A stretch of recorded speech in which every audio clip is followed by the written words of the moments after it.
കുംഭം രാശിക്കാരെ, ഇന്ന് നിങ്ങൾ ഒരു തീരുമാനം എടുക്കാൻ ഒരുങ്ങുകയാണോ? അതൊരു വലിയ തീരുമാനമാണോ? ജോലിയെക്കുറിച്ചോ, ബന്ധത്തെക്കുറിച്ചോ, പണത്തെക്കുറിച്ചോ? എങ്കിൽ ഒരു നിമിഷം ആ തീരുമാനം മാറ്റിവെക്കൂ. കാരണം ഇന്നത്തെ ആകാശം നിങ്ങൾക്ക് ഒരു മുന്നറിയിപ്പ് നൽകുന്നുണ്ട്. ആ മുന്നറിയിപ്പ് അവഗണിച്ചാൽ പിന്നെ നഷ്ടം പറഞ്ഞിട്ട് കാര്യമില്ല. ജ്യോതിഷം ഒരു ശാസ്ത്രം മാത്രമല്ല, അത് ഈശ്വരൻ നമ്മോട് സംസാരിക്കുന്ന ഒരു ഭാഷയാണ്. ആ ഭാഷ ഇന്ന് കുംഭം രാശിക്കാരോട് വളരെ വ്യക്തമായി ഒന്ന് പറയുന്നുണ്ട്: ഇന്ന് ധൃതിപ്പെടരുത്. ഇന്ന് ഒറ്റയ്ക്ക് തീരുമാനിക്കരുത്.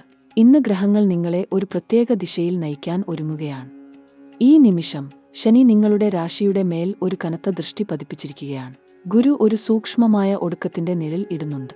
രാഹു ഒരു അദൃശ്യമായ കെണി ഒരുക്കുന്നതുപോലെ നിൽക്കുന്നു. ഇതൊക്കെ ഒരേ സമയം സംഭവിക്കുന്നത് യാദൃച്ഛികമല്ല. ഇത് ഒരു കർമ്മ പരീക്ഷണത്തിന്റെ ഘട്ടമാണ്. നിങ്ങൾ ഈ ഘട്ടത്തെ എങ്ങനെ നേരിടുന്നു എന്നതിനെ ആശ്രയിച്ചിരിക്കും ഇനി വരുന്ന 6 മാസം നിങ്ങൾക്ക് ഉയർച്ചയോ തകർച്ചയോ ആകും. ഇത് ഭയപ്പെടുത്താൻ പറയുകയല്ല, ഇത് ഉണർത്താൻ പറയുകയാണ്. ഒരു ഗ്രഹണത്തിന് മുമ്പ് ആകാശം ഒരു നിമിഷം നിശബ്ദമാകുന്നതുപോലെ ഇപ്പോൾ നിങ്ങളുടെ ജീവിതത്തിലും ഒരു നിശബ്ദത ഉണ്ടാകേണ്ടതുണ്ട്. ആ നിശബ്ദതയിൽ ഈശ്വരൻ നിങ്ങൾക്ക് ഉത്തരം നൽകും. കുംഭം രാശിക്കാർ ജ്ഞാനത്തിന്റെ രാശിയാണ്. ശനി ദേവൻ ഈ രാശിയെ ഭരിക്കുന്നു. ശനി ദേവൻ ഒരിക്കലും ഒരാളെ ശിക്ഷിക്കാൻ വരുന്നില്ല, അദ്ദേഹം ഒരാളെ ശുദ്ധീകരിക്കാൻ വരുന്നു. ഈ ശുദ്ധീകരണ ഘട്ടം ഇപ്പോൾ ആരംഭിക്കുകയാണ്. ഒരുങ്ങൂ. ഈ വീഡിയോ കണ്ടുകൊണ്ടിരിക്കുന്ന കുംഭം രാശിക്കാരെ, ഒരു കാര്യം ചെയ്യൂ. ഇപ്പോൾ താഴെ കമന്റ് ബോക്സിൽ നിങ്ങളുടെ ഇഷ്ടദേവതയുടെ പേര് ടൈപ്പ് ചെയ്യൂ.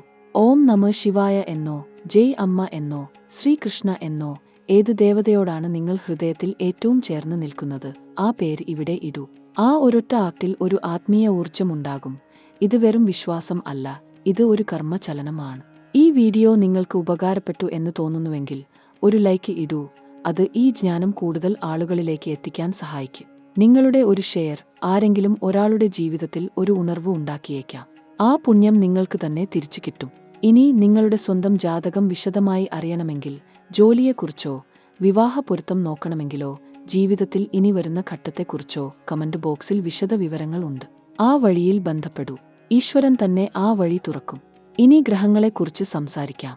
കാരണം ഇന്ന് ആകാശത്ത് നടക്കുന്നത് അസാധാരണമായ ഒന്നാണ്. ഗുരു ഭഗവാൻ ഇപ്പോൾ ഒരു സംക്രമണ ഘട്ടത്തിലാണ്. ഗുരു ഒരു രാശിയിൽ നിന്ന് മറ്റൊരു രാശിയിലേക്ക് മാറുന്ന ഈ ഘട്ടം കുംഭം രാശിക്കാർക്ക് ഒരു ഇരട്ടി ഊർജ്ജത്തിന്റെ കാലമാണ്.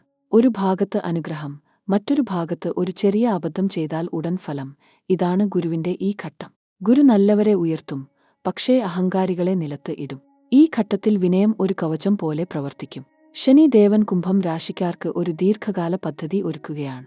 ശനിയുടെ ദൃഷ്ടി ഇപ്പോൾ നിങ്ങളുടെ ജീവിതത്തിന്റെ ആഴം അളക്കുകയാണ്.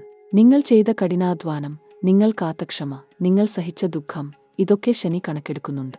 ആ കണക്ക് തീർക്കുന്ന ഘട്ടം ഇനി വരാൻ പോകുന്നു. ശനി ആർക്കും ഇളവ് കൊടുക്കില്ല, പക്ഷേ ശനി ആർക്കും അനർഹമായ ശിക്ഷയും കൊടുക്കില്ല. രാഹു ഇപ്പോൾ ഒരു ഗൂഢമായ ഊർജ്ജം ഉണ്ടാക്കുകയാണ്. കുംഭം രാശിക്കാർ അറിയാതെ ചില ആൾക്കാരുമായി ഇടപഴകും. ആ ഇടപഴകൽ ചിലർക്ക് ഗുണം ചെയ്യും, ചിലർക്ക് ദോഷം ചെയ്യും. രാഹുവിന്റെ ഊർജ്ജം ഭ്രമം ഉണ്ടാക്കും. ഒരു ആൾ നല്ലവനാണ് എന്ന് തോന്നും, പക്ഷേ അയാൾ അല്ലെന്ന് പിന്നീട് മനസ്സിലാകും. ഒരു അവസരം വലുതാണ് എന്ന് തോന്നും, പക്ഷേ അത് ഒരു കെണിയാകും. ഇതാണ് രാഹുവിന്റെ സ്വഭാവം. ഇക്കാലത്ത് ധൃതി ഒരു ശത്രുവാണ്.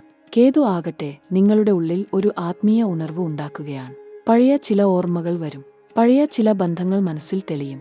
ഇവ നോവ് ഉണ്ടാക്കിയേക്കാം, പക്ഷേ ഇവ ഉണ്ടാകുന്നത് ഒരു കാരണത്തിനാണ്. ഇനിയും ആ ഭാരം പേറേണ്ട ആവശ്യമില്ല, ഇനി അത് വിടേണ്ട സമയമാണ് എന്ന് ഓർമ്മിപ്പിക്കാൻ. ഈ 4 ഗ്രഹങ്ങളുടെ ഒരേ സമയത്തെ ഒരു ചലനം കുംഭം രാശിക്കാരുടെ ജീവിതത്തിൽ ഒരു ഭൂകമ്പം പോലെ അനുഭവപ്പെടും. ഭൂകമ്പം ഭൂമിയെ തകർക്കുന്നില്ല, ഭൂകമ്പം ഭൂമിയെ പുനഃക്രമീകരിക്കുന്നു. ഈ ഘട്ടവും അങ്ങനെ തന്നെ. ഇത് ഒരു പുനഃക്രമീകരണമാണ്, ഒരു പുനർജന്മമാണ്.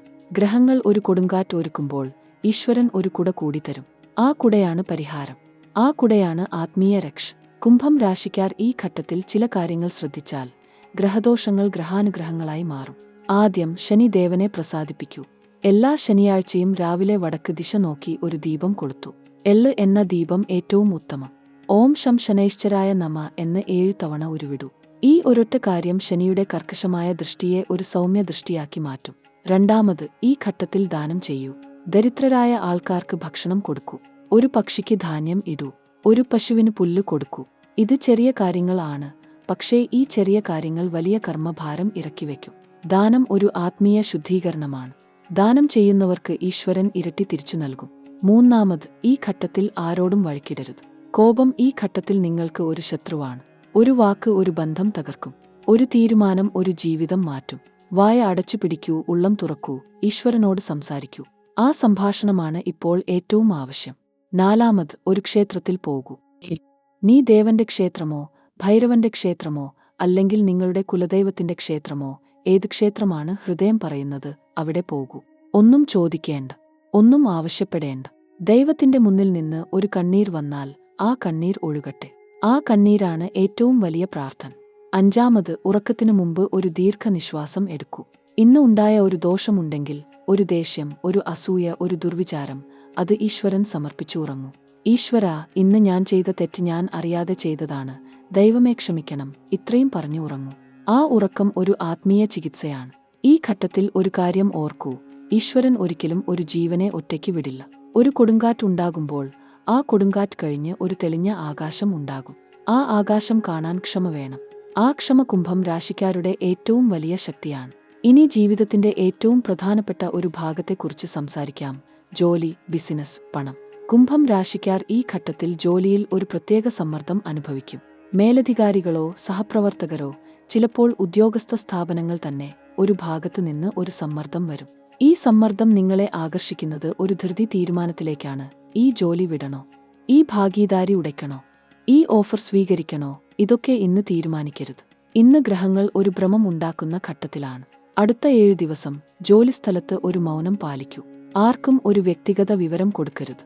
ആർക്കും ഒരു ഗൂഢരഹസ്യം പങ്കുവെക്കരുത്. ഈ 7 ദിവസം ഒരു ജ്ഞാനവ്രതം ആചരിക്കൂ, കേൾക്കൂ, നിരീക്ഷിക്കൂ, പക്ഷേ തുറന്ന് ഒന്നും പറയരുത്. ഈ ഒരൊറ്റ കാര്യം ഒരു വലിയ ആപത്ത് ഒഴിവാക്കും. ബിസിനസ് ചെയ്യുന്ന കുംഭം രാശിക്കാർ ഈ ഘട്ടത്തിൽ ഒരു പുതിയ കൂട്ടുകെട്ടിൽ ഏർപ്പെടരുത്. ആരെങ്കിലും ഒരു ആകർഷണീയമായ നിക്ഷേപ ഓഫർ കൊണ്ടുവരും. ഇതിൽ ഇടൂ, ഇരട്ടി ലഭിക്കും എന്ന് പറഞ്ഞ് ആരെങ്കിലും വരും. ആ ഓഫർ ഇപ്പോൾ വേണ്ട. അത് പരിശോധിക്കൂ, ആലോചിക്കൂ, ഒരു മാസം കഴിഞ്ഞ് തീരുമാനിക്കൂ. ഒരു മാസം കഴിഞ്ഞ് ഗ്രഹ ഊർജം മാറും. ആ ഓഫർ ശരിയാണോ തെറ്റാണോ എന്ന് അന്ന് വ്യക്തമാകും. പണം, ഈ ഘട്ടത്തിൽ ഒരു ചെലവ് അപ്രതീക്ഷിതമായി വരും. ആ ചെലവ് ഒഴിവാക്കാൻ ശ്രമിക്കരുത്. ആ ചെലവ് കർമ്മ ശുദ്ധീകരണത്തിന്റെ ഭാഗമാണ്. ചെലവ് ആകുന്ന പണം ഒരിക്കൽ ഇരട്ടിയായി തിരിച്ചുവരും. ഈ വിശ്വാസമുണ്ടെങ്കിൽ ആ ചെലവ് ഒരു ഭാരമല്ല, ഒരു ദാനമാണ്. അടുത്ത 14 ദിവസം ഒരു കടം ആരോടും ചോദിക്കരുത്. ഒരു കടം ആർക്കും കൊടുക്കരുത്. അതായത് ഈ ഘട്ടത്തിൽ പണ ഇടപാടുകൾ ഒരു ദ്വന്ദ്വഭാവം ഉണ്ടാക്കും. ഈ ദ്വന്ദ്വഭാവം ഒഴിവാക്കൂ. ഒരു ശുദ്ധമായ സ്ഥിതിയിൽ ഗ്രഹ ഊർജം ശാന്തമാകുമ്പോൾ ആ ഇടപാടുകൾ ചെയ്യൂ. ഇനി ഒരു ശുഭകാര്യം: ഈ ഘട്ടത്തിൽ ഒരു പഴയ ബന്ധം, ഒരു പഴയ ബിസിനസ് ബന്ധം, ഒരു പഴയ ജോലി ആശ്രയം, ഇവ ഒന്ന് ഉണർന്നേക്കും. ആ ഉണർവ് ഒരു ദൈവദൂതനാണ്. ആ ബന്ധം ഒരിക്കൽ ഉതകും. ഈ ഘട്ടത്തിൽ ഒരു വലിയ സഹായം ആ ബന്ധത്തിൽ നിന്ന് വരും. ആ ഫോൺ വിളി സ്വീകരിക്കൂ. ആ കൂടിക്കാഴ്ച ഒഴിവാക്കരുത്. പ്രണയം, ഈ വാക്ക് കേൾക്കുമ്പോൾ കുംഭം രാശിക്കാരുടെ ഹൃദയം ഒരു നിമിഷം നിശബ്ദമാകും. കാരണം ഈ ഘട്ടത്തിൽ പ്രണയ ജീവിതത്തിൽ ഒരു വലിയ ഇളക്കം ഉണ്ടാകാൻ സാധ്യത ഉണ്ട്. ഇതുവരെ ഒരു ബന്ധം ഉള്ളവർക്ക് ആ ബന്ധത്തിൽ ഒരു തെറ്റിദ്ധാരണ ഉണ്ടാകും. ഒരു വാക്ക്, ഒരു നോക്ക്, ഒരു നിശബ്ദത, ഇവ ഒരു വലിയ ദൂരം ഉണ്ടാക്കും. ആ ദൂരം ഉണ്ടാകുമ്പോൾ ഭയപ്പെടരുത്. ആ ദൂരം ശാശ്വതമല്ല. ഈ ഘട്ടത്തിൽ ബന്ധം ശക്തമാണ് എങ്കിൽ ആ തെറ്റിദ്ധാരണ ഒരു ദിവസം ഉരുകിപ്പോകും. പക്ഷേ ആ നിമിഷത്തിൽ കോപം കൊണ്ട് ഒരു കടുത്ത വാക്ക് പറഞ്ഞാൽ ആ ബന്ധം ഒരു വലിയ ആഘാതം ഏൽക്കും. ഇപ്പോൾ വാക്ക് ഒരു ആയുധമാണ്, ഉപയോഗിക്കൂ, പക്ഷേ ജ്ഞാനത്തോടെ. ഇനി ഒറ്റയ്ക്ക് ഉള്ളവർക്ക് ഈ ഘട്ടത്തിൽ ഒരു ആൾ ജീവിതത്തിൽ വരും. ആ ആൾ ആദ്യം ഒരു സ്നേഹിതനായോ, ഒരു സഹപ്രവർത്തകനായോ, ഒരു അപരിചിതനായോ വരും. ആ ആൾ വേറൊരു ആകർഷണം ഉണ്ടാക്കും, ഒരു ആഴം, ഒരു ശാന്തി. ആ ആകർഷണം ശ്രദ്ധിക്കൂ. പക്ഷേ ഇപ്പോൾ ഒരു വലിയ കടന്നുകൂടൽ വേണ്ട. ആ ആൾ ശരിക്കും ആരാണ് എന്ന് അറിയാൻ കുറഞ്ഞത് ഒരു മാസം എടുക്കൂ. ധൃതിപ്പെട്ട് ഒരു ബന്ധം ആരംഭിച്ചാൽ പിന്നീട് ഒരു ആഴത്തിലുള്ള ദുഃഖം ഉണ്ടാകും. വിവാഹം ആലോചിക്കുന്നവർക്ക് ഈ ഘട്ടത്തിൽ ഒരു വിവാഹ ആലോചന ഒരു ഘട്ടത്തിൽ നിന്ന് മറ്റൊരു ഘട്ടത്തിലേക്ക് നീങ്ങുന്നത് മന്ദഗതിയിൽ ആകും. ആ മന്ദഗതി ഒരു ദൈവ ഇടപെടലാണ്. ഏത് ബന്ധം ശരിക്കുമുള്ളതാണോ ആ ബന്ധം ഈ ഘട്ടത്തിലും ഉറച്ചു നിൽക്കും. ഏത് ബന്ധം ഒരു ബലഹീനതയുടെ മേലാണ് ഉള്ളത് ആ ബന്ധം ഈ ഘട്ടത്തിൽ ഒടിഞ്ഞേക്കും. ഒടിഞ്ഞാൽ ദുഃഖിക്കരുത്. ദൈവം ഒരു നല്ല ബന്ധം ഒരുക്കുന്നു എന്ന് മനസ്സിലാക്കൂ. കുടുംബജീവിതത്തിൽ ഈ ഘട്ടത്തിൽ ഒരു മൂത്ത ആൾ, ഒരു അച്ഛൻ, ഒരു അമ്മ, ഒരു ഗുരുതുല്യൻ ഒരു ഉപദേശം നൽകും. ആ ഉപദേശം ഒരുപക്ഷേ നിങ്ങൾ ആഗ്രഹിക്കുന്നത് അല്ലായിരിക്കും. ആ ഉപദേശം ഒരുപക്ഷേ നിങ്ങൾക്ക് ഇഷ്ടപ്പെടില്ല. പക്ഷേ ആ ഉപദേശം ഒരു ദൈവവചനം പോലെയാണ്. ആ ഉപദേശം കേൾക്കൂ. ആ ഉപദേശം മനസ്സിൽ വെക്കൂ. ഒരു ദിവസം ആ ഉപദേശം നിങ്ങളെ ഒരു ആഴ്ചയ്ക്കുള്ളിൽ ഒരു ആപത്തിൽ നിന്ന് രക്ഷിക്കും. ഇനി ആരോഗ്യത്തെക്കുറിച്ച് ഒരു നിർണായക കാര്യം സംസാരിക്കേണ്ടതുണ്ട്. കുംഭം രാശിക്കാർ ഈ ഘട്ടത്തിൽ ശരീരത്തിൽ ഒരു ക്ഷീണം അനുഭവിക്കും. ഉറക്കം ശരിയായ രീതിയിൽ ആകില്ല. ചിലർക്ക് ഉറക്കം കൂടും, ചിലർക്ക് ഉറക്കം ഇല്ലാതാകും. ഈ രണ്ടും ഒരു ആത്മീയ അസ്വസ്ഥതയുടെ ലക്ഷണമാണ്. ശരീരം ഒരു കാര്യം പറയുകയാണ്, എനിക്ക് ഒരു വിശ്രമം വേണം, എനിക്ക് ഒരു ശാന്തി വേണം. ഈ ഘട്ടത്തിൽ ദഹന സംബന്ധമായ ചെറിയ ബുദ്ധിമുട്ടുകൾ ഉണ്ടാകും. ചർമ്മത്തിൽ ചെറിയ പ്രശ്നങ്ങൾ ഉണ്ടാകാം. ഇവ ഒന്നും ഗുരുതരമല്ല. ഇവ ഒരു ശ്രദ്ധ ആവശ്യമുള്ള സൂചനകളാണ്. ജലപാനം കൂട്ടൂ, ഭക്ഷണം ലളിതമാക്കൂ. ഈ ഘട്ടത്തിൽ ശരീരത്തെ ലാളിക്കൂ. ആ ലാളന ഒരു ആത്മീയ ക്രിയ ആണ്. മനോ ആരോഗ്യം. ഇക്കാലത്ത് ഉത്കണ്ഠ ഒരു അദൃശ്യ ശത്രുവായി ഉണ്ടാകും. ചിന്തകൾ ഒരു ചുഴലിക്കാറ്റ് പോലെ വരും. ഇനി എന്ത് ആകും? ഇത് ശരിയാകുമോ? ഞാൻ ഒറ്റയ്ക്ക് ആകുമോ? ഈ ചിന്തകൾ ഉണ്ടാകും. പക്ഷേ ഈ ചിന്തകൾ സത്യമല്ല. ഈ ചിന്തകൾ ഒരു ഗ്രഹ ഊർജം ഉണ്ടാക്കുന്ന ഒരു ഭ്രമചിത്രമാണ്. ഈ ചിന്തകൾ ഉണ്ടാകുമ്പോൾ ഒരു നിമിഷം കണ്ണടക്കൂ, ഒരു ശ്വാസം എടുക്കൂ. ഈശ്വരൻ ഉണ്ട് എന്ന് മനസ്സിൽ പറഞ്ഞുകൊൾക്കൂ. ആ ഒരൊറ്റ ചിന്ത ആ ഉത്കണ്ഠയെ ഒരു നിമിഷം ദൂരെ ഇടും. വിദ്യ പഠനത്തിൽ ഉള്ള കുംഭം രാശിക്കാർക്ക് ഈ ഘട്ടത്തിൽ ഒരു ശ്രദ്ധ കേന്ദ്രീകരണ ബുദ്ധിമുട്ടുണ്ടാകും. ഒരു പ്രത്യേക വിഷയത്തിൽ ഒരു തടസ്സം ഉണ്ടാകും. ആ തടസ്സം ഒരു ഗ്രഹദോഷമാണ്. ആ ദോഷം ഒരു ആത്മീയ പരിഹാരത്തിൽ ഒഴിയും. സൂര്യോദയത്തിനു മുമ്പ് ഒരു നിമിഷം വിദ്യദേവതയെ, ഭഗവതി അമ്മ തന്നെ, ഹൃദയത്തിൽ ധ്യാനിക്കൂ. ദേവി, എന്റെ ബുദ്ധിക്ക് ഒരു ശക്തി തരൂ എന്ന് ഒരിക്കൽ പറഞ്ഞ് പഠനം ആരംഭിക്കൂ. ആ ഒരൊറ്റ ക്രിയ ഒരു അത്ഭുതം ഉണ്ടാക്കും. യാത്ര. ഈ ഘട്ടത്തിൽ ഒരു ദൂരയാത്ര ഉണ്ടാകാൻ ഒരു സാധ്യത ഉണ്ട്. ചിലർക്ക് ഒരു ജോലി സംബന്ധമായ യാത്ര, ചിലർക്ക് ഒരു കുടുംബയാത്ര. ആ യാത്ര ഒരു ഗ്രഹദൂതൻ ഒരുക്കുന്നതാണ്. ആ യാത്ര ഒഴിവാക്കരുത്.